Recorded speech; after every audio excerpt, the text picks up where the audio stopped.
Hey y'all, welcome to Keeping It Real, the Gorham Homestead podcast, where we talk about real food, real natural living, the real art of natural healing, and real life out here on our Tennessee homestead. I'm your host, Dawn Gorham, and today is Monday, January the 22nd, 2024, and you are listening to, and for the first time watching, episode number 7. Today we are going to talk about real food. And I have some notes prepared. So I've never done live before, so you kind of have to look over me. Um, I'm kind of excited about this though. This is kind of cool. It's one of those things where it's super uncomfortable, and I don't love doing videos. And I keep kind of wanting to see myself down here on the screen and see if I'm looking goofy. So I'm trying to look up here at the camera. So just overlook me. It'll take some time. I'm learning. So, got my notes. So, real food. Let's just talk about this. So, one of the things that you really have to think about is how over the last 50 years, the industrial food system has really sold us our own shirts. I mean, they have made nothing but consumers out of us in the aspect that they took food that we were able to create on our own homes, in our own gardens, in our own land, and they came up with alternatives, and then they backed that with enough propaganda to sell it to you.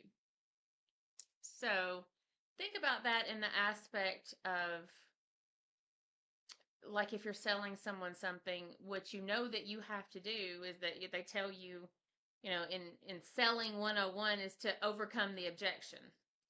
And so the objection for many farmers and homemakers and whatever that had been doing this very successfully for many, many years, was that we're doing just fine.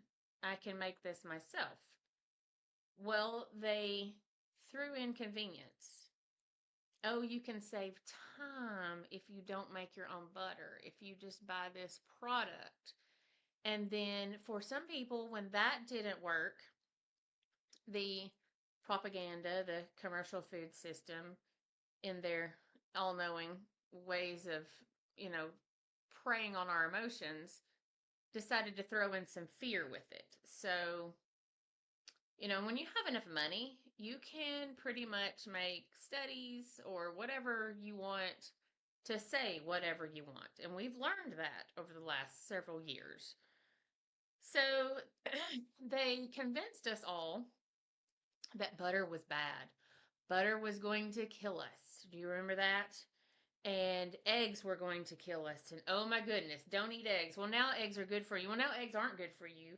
But they were selling some pastured eggs, so they decided to go back to saying eggs were good for you. They just been back and forth with the whole, mayonnaise and um I can't think of the alternative for mayonnaise. There is one. Um Spread, something spread, maybe. I can't remember. But at any rate, true, real, homemade mayonnaise is good for you. True, pasture raised, as free range as possible. But even if not, the backyard flock is so much better for you than these chickens that they keep in these little boxes, and they cut their beaks off, and they never see daylight, and they're living in their own filth, and they just get their egg every day, and it's disgusting. That can't be good for you. Those chickens never see sunlight. And what a true healthy chicken with a true healthy egg sees plenty of sunlight, eats plenty of bugs, gets plenty of grass, gets plenty of the microbiome from the earth. I mean, it's just so much healthier in so many more ways because that animal is living naturally. So, that being said, I've kind of gotten off on a tangent, but um, I'm drinking my raw milk though. That's another thing. Raw milk. You have been scared to death by the people that tell you that if you drink raw milk, you will die. You're going to get sick. You're going to get some terrible disease. And if you feed it to your children, you need to be arrested. And it's just, it's ridiculousness. Absolute ridiculousness. People have been drinking milk for thousands and thousands and thousands of years. And there's a reason why the Bible talks about the land flowing with milk and honey, because those two things are really good for us. They nourish us. They nourish us to our core. And it wasn't until cities popped up and these people started having cows in these very small and nasty conditions that was just disease ridden. They weren't feeding them anything that was healthy for the cow. They were feeding them spent grains from like mash, I think from a local beer distillery. They weren't getting anything good for them. It's no wonder that people that drank that milk in those cities ended up with disease.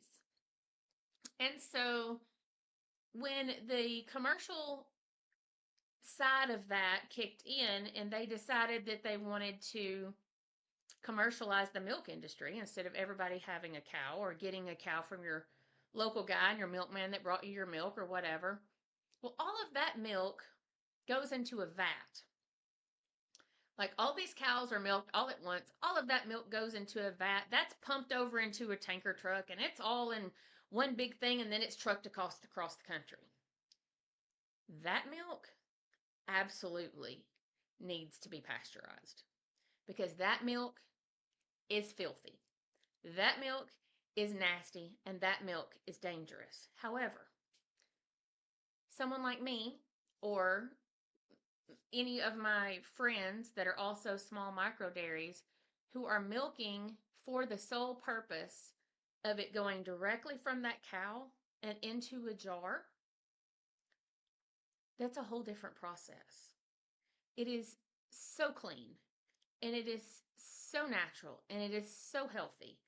And I, for the most part, don't know anybody that doesn't take the utmost care to make sure that their milk is absolutely safe for human consumption. So, that being said, one of the next things that you can do for your health is to find a source for local raw milk. And I know that it's hard to come by. There are ways that you can find it. You can get on the Weston A. Price Foundation. They have a list. We keep a list because I'm the local chapter leader of the Weston A. Price Foundation here in Dixon, Tennessee, and we keep a list of anybody that sells raw milk within so many miles of us.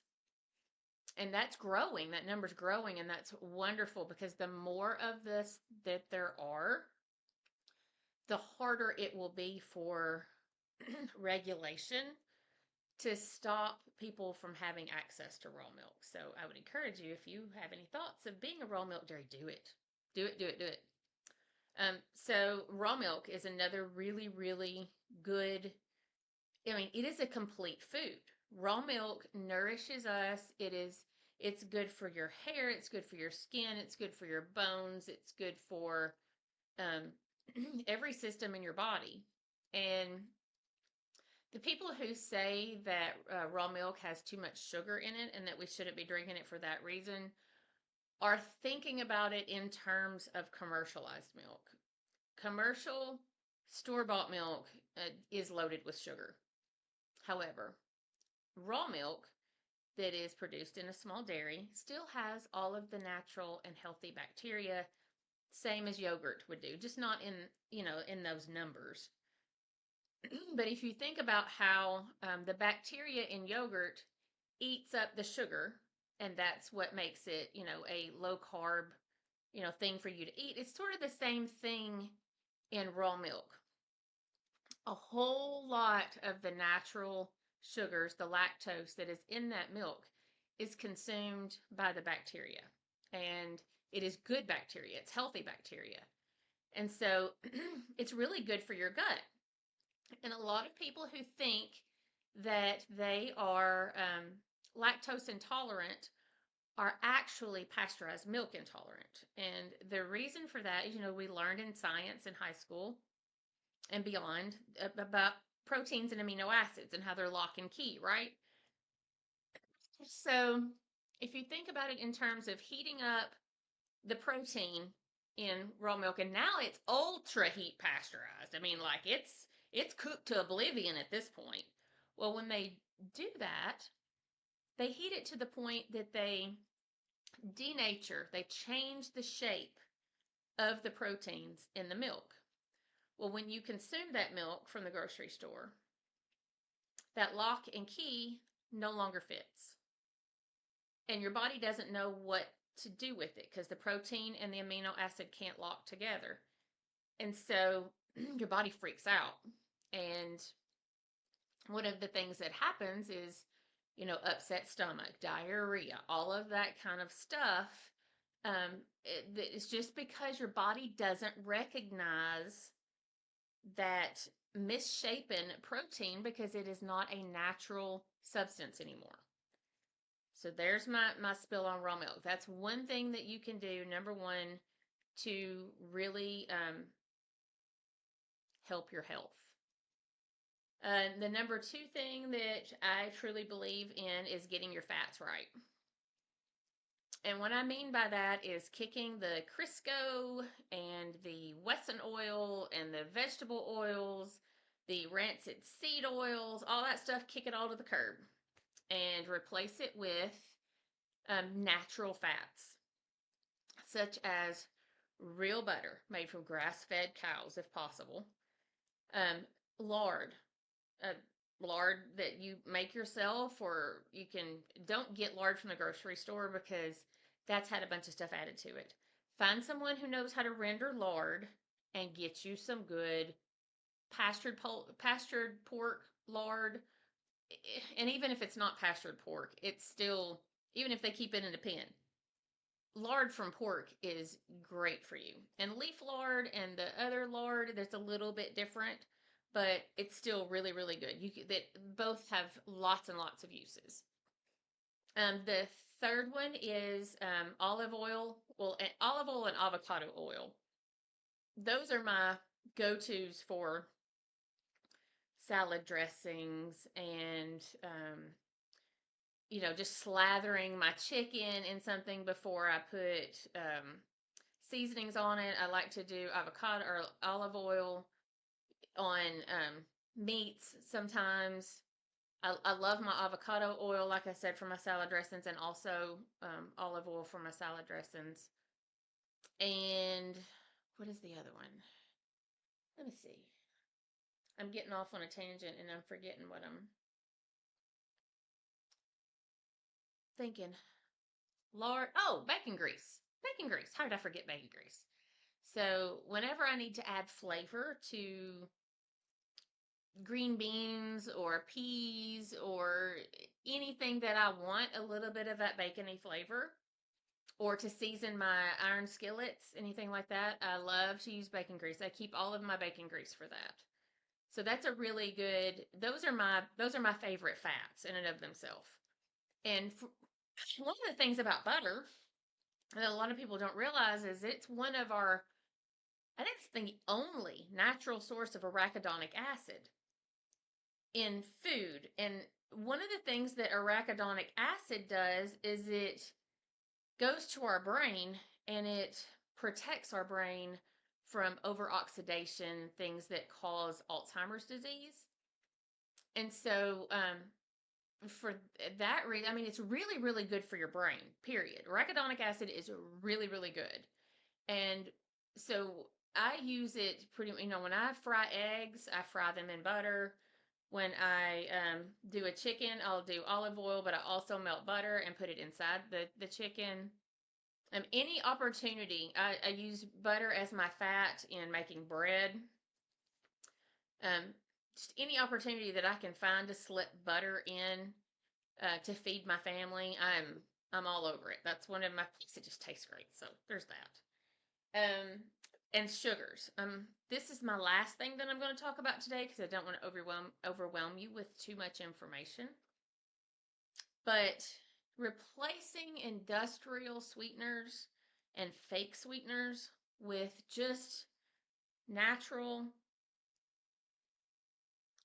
nutrient dense, because your industrial sugar, just your white plain sugar that's stripped of everything that you get from the grocery store, has zero nutritional value. There's absolutely not one single thing in that sugar that is good for you. And the same goes with aspartame, any of those, fake sweeteners. We know that those chemicals are terrible for us and they're cancer causing and, all of that stuff. So it's better for you to at least even have real sugar as opposed to aspartame. So avoid that at all cost. But in my kitchen, I have chosen to use sucanat, which is, it's basically a brown sugar, but it is more nutrient dense and it still has all of its original properties. It hasn't gone through any bad chemical processes or anything to change it. And so that's one of the things that I really like to cook with when I need some sort of sweetener.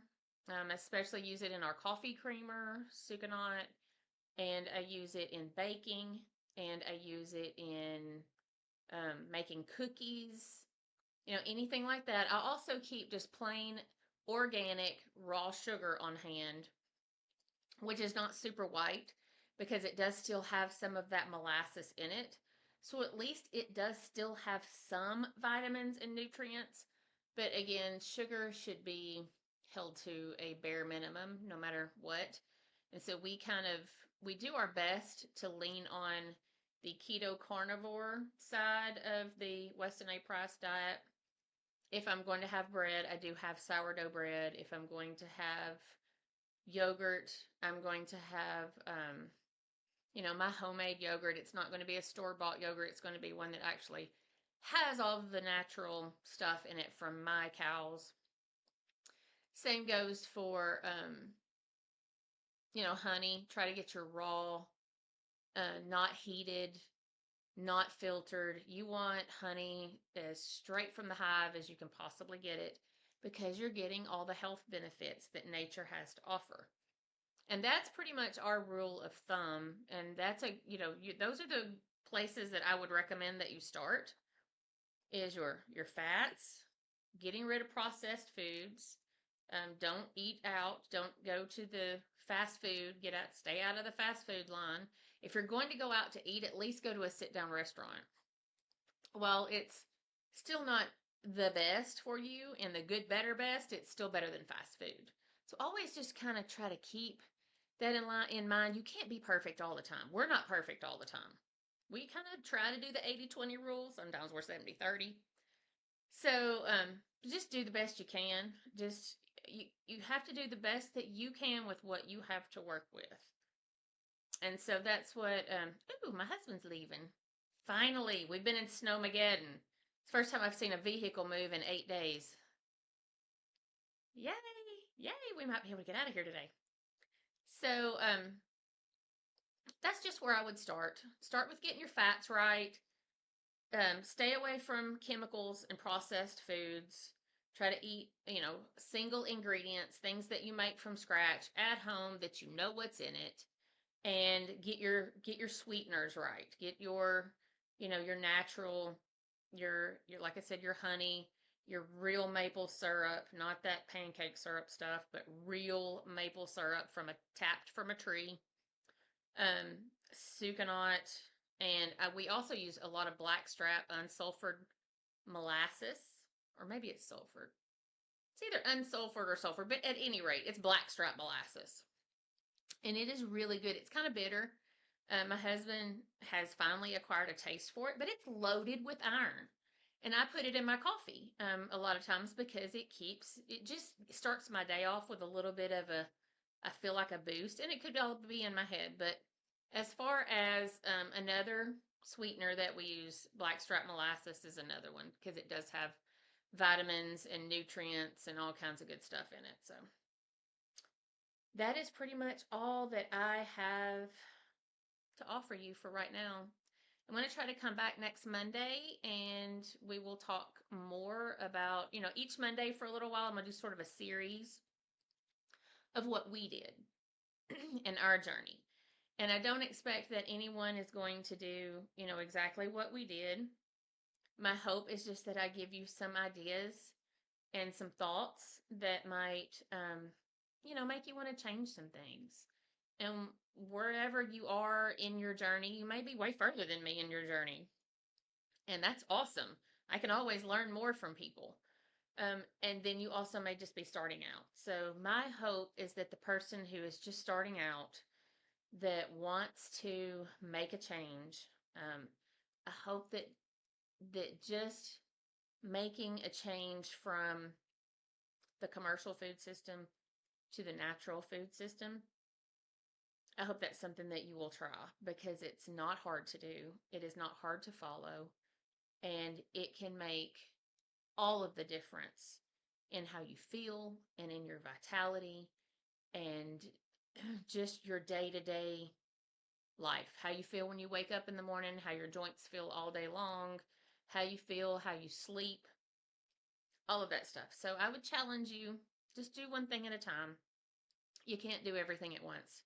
We're 15 years in and there's still things, there's still vices that I try to work on my husband. All I can do is drag him along kicking and screaming.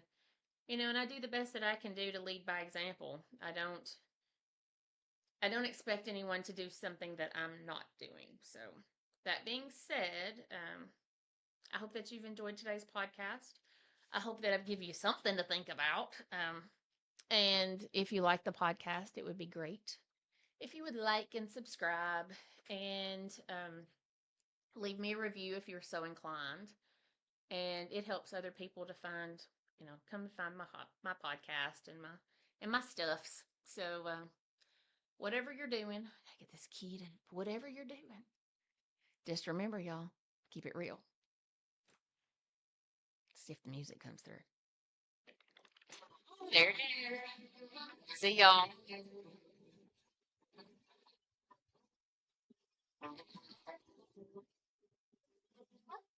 My daddy was a guitar pick, playing all the local clubs.